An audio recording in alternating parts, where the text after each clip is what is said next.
Many people constantly complain that there isn't enough time, but in reality, a day consists of 24 hours.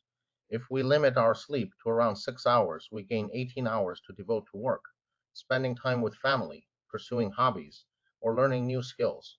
For instance, you could set a goal to read one book a week, or carve out an hour each day to exercise and improve your physical fitness. To most people, this may sound like a monumental challenge, but in truth, it is entirely achievable.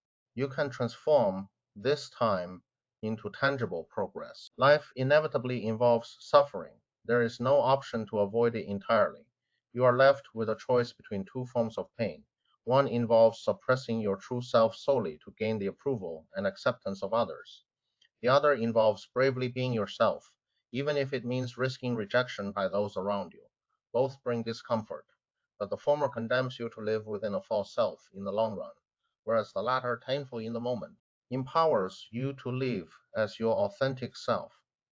Which kind of pain are you more willing to bear? Here are a few simple truths that every entrepreneur must keep in mind. First, sales solve most problems. Historically, few companies have succeeded without relying on sales. Those who tell you to put sales aside for now and wait until the company grows are at most misleading you. Such a mindset leads likely to failure. You must learn how to sell, and the most critical salesperson in the entire company is you. As the founder, you must personally stand on the front lines for sure. Likely in this way, can you truly drive the company forward? Let me demonstrate the subconscious influence of a mobile phone. Imagine I am giving a speech while holding a phone in my hand. Even if I don't look at it or let it ring, the mere act of holding it will make you feel as though you are not my top priority. This phenomenon is quite common in everyday life. When speaking with your boss, for instance, if their phone is sitting on the table, you get the sense that their mind is elsewhere. Similarly, whether dining with family and friends or attending a meeting, placing a phone on the table. This conversation isn't that important to me, and neither are you. Even turning the screen face down does little to make you appear any more polite.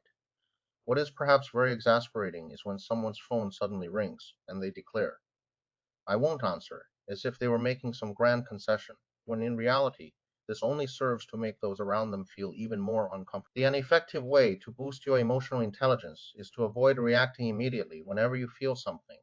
Instead, learn to consciously respond to your emotions, specifically by articulating your inner feelings in a timely manner. When someone says something that makes you uncomfortable, people with low emotional intelligence often let their feelings show on their faces instantly. Their tone becomes curt, and they may even lash out with harsh words, or simply shut down completely. People with high emotional intelligence first filter their thoughts internally, asking themselves where that feeling stems from, before calmly expressing themselves, perhaps by saying, what you just said made me feel a bit sad, or I felt quite uncomfortable when I heard about that. When you proactively acknowledge and voice your feelings, you effectively take control of the situation, and you come across as possessing greater maturity and emotional intelligence.